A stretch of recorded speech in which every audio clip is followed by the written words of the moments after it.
Hi guys, I'm Lauren. Welcome to my channel. It's so good to see you guys. Thank you guys for popping in. Today we are making a very requested video. It's a compilation of all of the fern questions that I have gotten. I made this fern video a while ago. It blew up, and ever since everybody has been asking me all of these fern questions. Anyway, if you want to watch that full fern video, you can watch it right up here. I will make sure to link that for you guys. But ever since I made that video, everybody in the world, it feels like anyway, has been sending me these fern questions about various types of ferns, and I do my best to answer them, but I am getting so many of them requested, and a lot of them are the same questions, that I can't keep up with all of them anymore, unfortunately. So what I'm going to do here is make a compilation video of my most asked questions, and then if there's any other questions that I missed that you guys really need, please feel free to message me on Instagram or drop them down in the comments below. I'm happy to help. I'm a little slow in the communication department just because I'm on so many platforms. I'm on Instagram, I'm on TikTok, and I'm on YouTube. Plus I'm a full-time mom and wife, and plant carekeeper. So there's a lot of different hats going on, and it does take me a little bit to respond. I'm going to be fully honest with you, but I do get there, I promise. So definitely drop your comments down below, definitely let me know, and I will be happy to help you and answer them as fast as I possibly can. I really appreciate your patience with everything, and I really appreciate you taking time out of your day to ask these questions. So now that we got that out of the way, all right, so question number one. I get asked this all the time. Can I only put my ferns in northern windows? Is northern windows the only type of window that I can place my ferns in? The short answer is no. No, it's not. You can put them in any window, okay? That's the short answer. Ferns do not have to go in northern windows, and your ferns will not die if they are in northern windows, for the most part, okay? So here's where the long answer comes in here. In the northern part of the hemisphere of the Earth, north windows are going to be the lowest light points, right? And then southern windows are going to be the highest points. But when you go further south, the sun becomes more intense, and it actually switches a little bit. And the north windows are going to provide the most light, and the southern windows are going to provide the least light. So yes, if you're in the north, you can definitely put your ferns in northern windows. They don't have to stay there. They can also go in the east windows. So for the northern hemisphere, it basically goes from least amount of light to most amount of light. It's going to be north, and then east, and then south, and then west. South and west are going to both provide the most light, and it depends on your exact location, which one at what time of day, because that's where the afternoon sun hits and where the sun goes down. So, and then the sun rises, the morning is always in the east. So you have northeast, which will be kind of where the sun is coming up, and then you'll have a little bit of that hit the north window, and then it'll rotate on over and hit up the south and go down in the west. That's how it works, okay? That is not how it works in the southern hemisphere. In the southern hemisphere, it's the exact opposite. So the afternoon light is going to be in the north, okay? That's going to be the strongest, and then you just adjust from there, okay? So it depends on where you are at in the hemisphere and how intense the light is. So you want to make sure that your fern does not get low light, no light, okay? Ferns are not low light plants. They're not. They need a lot more than we think they do, and they need a lot more than they're advertised to. They are ground cover, they are understory plants, they are going to get bright, direct, dappled sunlight sprinkling through the trees all over them, okay? We even have ferns here in the Pacific Northwest that are by our roadsides, and they're not under trees. They're these big, bushy, beautiful, like Kimberly ferns and Boston ferns. The ones with the bigger fronds, they're the ones that are going to be handling more light. If they have thinner, more delicate fronds, those are the ones like a maidenhair fern, for example, that are not going to be able to handle that brighter and more direct light. Okay, so definitely feel the fronds, figure out what plant you have, look at how they live, and then pay attention to where you live in the environment that you have, and you can kind of adjust from there. I hope that makes sense, and that was a very long-winded question number 1. And actually that answered question number 2 as well, which was, are all ferns low light ferns? No, no. Ferns are not all low light ferns, and low light inside a house is pretty much no light to any outside thriving plant. Just tossing that out there. So definitely don't go shoving them in a bathroom with no lights and no window and expecting them to live, because they're gonna die really quickly. So they're not low light indoor plants. They need what we would consider to be brighter light inside. And just be aware of where you're putting them and how intense, if you're giving them sunlight, how intense the sunlight is. So the next question is how to deal with hydrophobic soil with ferns. Basically what will happen is, in this peat moss yuck that is very helpful for propagating plants, but then they end up leaving our mature plants in. What happens when it dries out completely or too much is that it will actually repel water. It will not soak up water. So if you have ever gone and had hard compacted soil and then you pour water on top of it and actually beads up and kind of spills over the side, it doesn't get soaked up and absorbed like you're pouring it on a sponge. That is hydrophobic soil, where it's actually repelling the moisture that you're trying to give it. This happens with most peat-based soils that are allowed to dry out completely. And some ferns, believe it or not, can actually be allowed to dry out completely. Or the problem that the fern is having is that it was allowed to dry out too much. In particular, on top, I've noticed this. With hydrophobic soil, you have to go and soak it. You have to physically take your fern. I don't even have a fern right now, but you have to physically take your fern, place it in water for a few hours to overnight, and just let it soak. Me personally, I will take my big ferns, like my big 10-inch pot of Boston fern, and then I will take my blue star fern, and I'm trying to think of the other one that I have in a bigger pot. Oh, my rabbit fern, my Dahlia.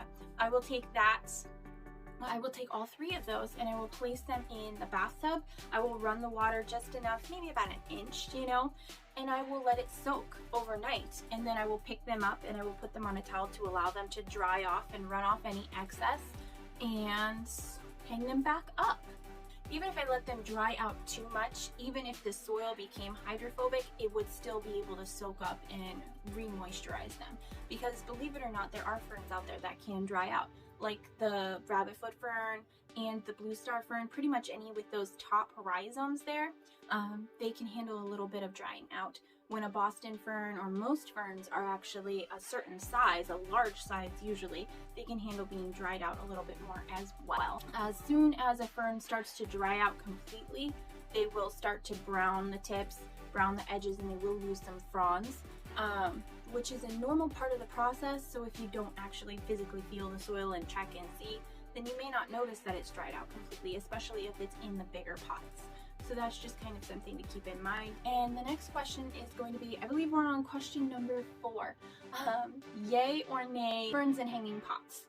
Honestly, I'm totally a yay to ferns and hanging pots. I love the look of them. I think they are beautiful when they hang, and I love that they're getting air on all sides, which prevents root rot for them. There are a lot of ferns out there that can get root rot. They are not swamp plants, they are understory forest plants, if that makes sense. They don't want to sit in a puddle, they want to be able to breathe.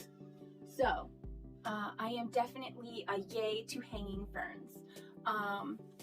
There are some issues that come with hanging ferns, though. You have to pay attention to them more. Unfortunately, they will dry out more. Their soil can become hydrophobic more quickly if you don't pay attention, because they are evaporating from all sides. So basically what's helping them can also be a hindrance if you're not someone that keeps up on your plants. What else? Oh, higher up, there is less humidity. Just something to keep in mind. If you already have a low humidity, there is less humidity higher up, because heat evaporates and humidity evaporates, and then the heat dissipates it even more. So when you hang your ferns, they're going to dry out a lot faster, and you'll probably see some crispy tips on them if you can't keep the humidity high enough. So that's just something to kind of keep in mind. If you're chilling in a desert and your humidity is already like 10%, I wouldn't recommend hanging your ferns unless you have a humidifier on a shelf nearby so they can get that extra little bit of humidity, or you're going to put them in a room that always has humidity.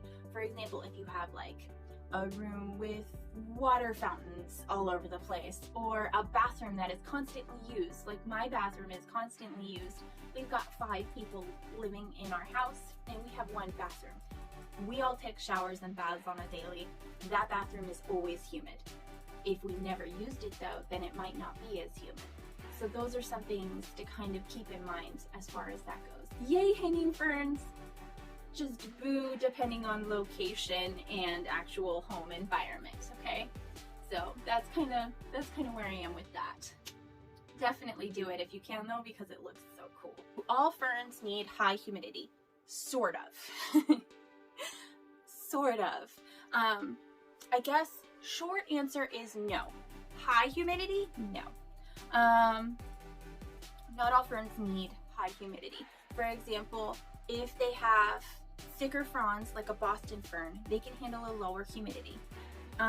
What I personally consider high humidity would be anywhere from 70 to 90%. 100% is ridiculous. No plant actually wants 100% because plants need to breathe oxygen as well. And if there's that 100% humidity in there, that means it's pretty much just all like water molecules. So no plant is actually going to be happy long term at 100%. You're going to end up with a bunch of issues.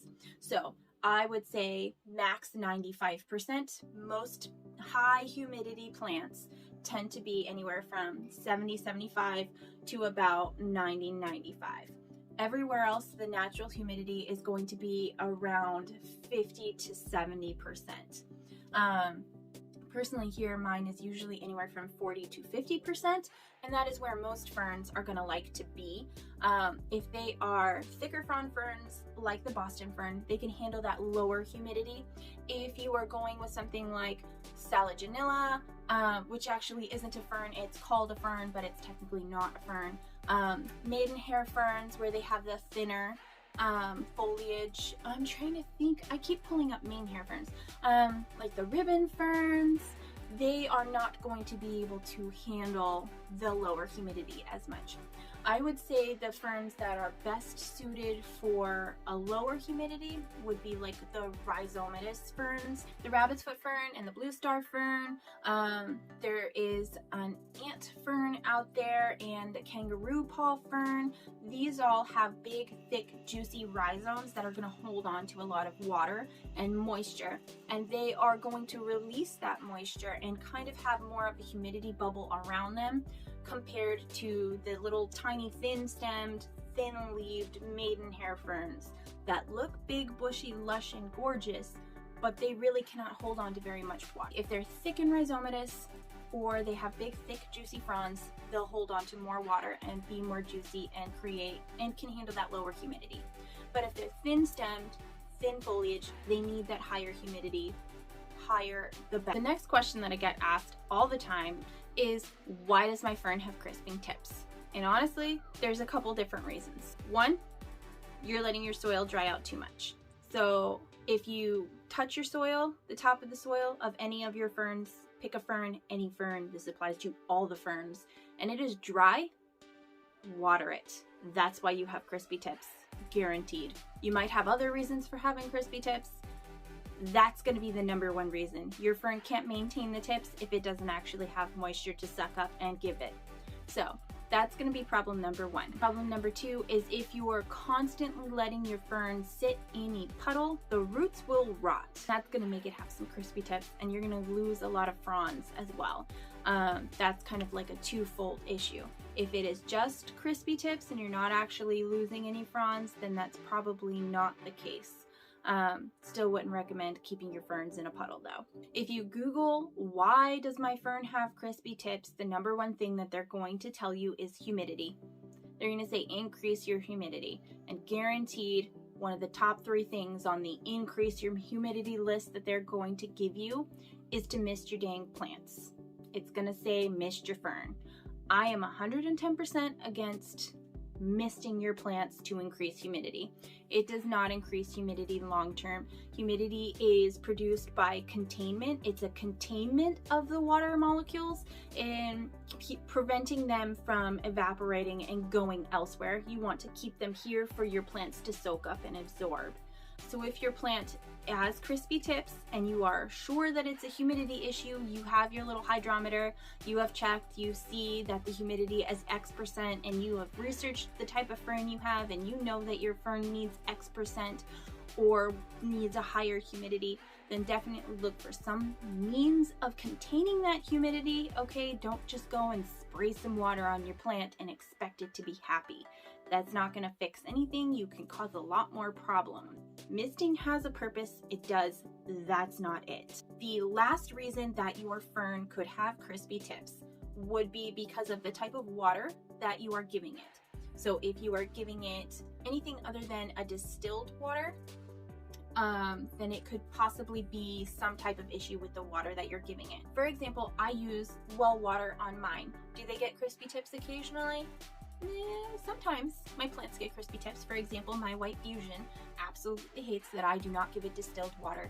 It wants filtered water. I have a filter, but I don't really use it very often. I just do your regular everyday average well water.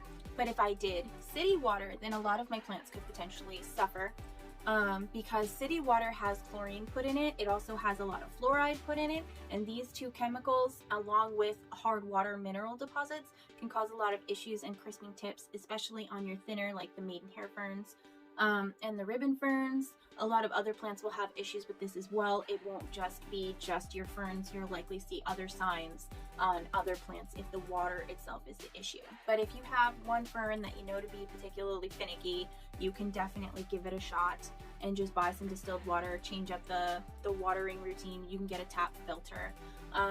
That can help, like with the mineral deposits and stuff. It's not always the issue, and definitely go through like the checklist and figure out what you feel could be the issue in your particular situation. Every time one of you guys comes and asks me this particular question, I just go down the list of what your environment is and what you guys are doing to take care of your plants to figure out which one of these it is for you. And now you guys can do that for yourselves. But if you need some help, definitely still contact me. Like I said, happy to help. The next question I have is how to fertilize and water your ferns. Honestly, it depends on the type of fern. If you have a Boston fern, they're going to be heavy feeders, so you want to get a higher fertilizer for them. You can even do like a Miracle Grow and they will be okay. Miracle Grow is not my personal favorite fertilizer. They have a lot of chemicals that can cause problems with ferns, but Boston ferns are one of those that they are heavy feeders, and I believe the Kimberly fern is as well, along with the tree fern. Those can all handle a little bit of extra fertilization. I have seen fertilizer burn on my blue star ferns, so I would definitely try to keep it easy on that. For ferns, my personal favorite all across the board fertilizer is actually going to be worm castings. They have no chemicals and they are just absorbed into the plant. They're already naturally broken down to be absorbable for the plants. They also provide a plethora of micronutrients to our plants. I like to use worm casting tea. If you know that they're a heavy feeder plant like a Boston fern, then you're going to want to give it to them more often. But if they're not a heavy feeder, like a maidenhair fern, for example, or even a rabbit's foot fern is not a heavy feeder, you can definitely just give them a little bit less. For most of my ferns, I try to give them the worm casting tea on kind of like a weekly basis, but I will just do what I feel like doing if I know that they're lower feeders. But if I know, like my Boston fern, I'm gonna give it for sure every single week. And I have a whole video on worm casting tea if you need it. Hopefully this helps you a little bit and helps your initial troubleshooting problems. And definitely, like I said earlier in the video, please drop your comments down below. Ask your questions, let me know. I can always make another video answering those ones as well. On TikTok, I do like to go and answer those questions right away. Instagram just rolled out that same feature, so I'll probably be doing that on Instagram as well. Feel free to ask. Worst comes to worst, I'm gonna say, you know? But then we can put our heads together and figure it out. That's the fun part, right? All right, thank you so much for your time. I really hope you enjoyed this video. I look forward to seeing you in the next one. Bye!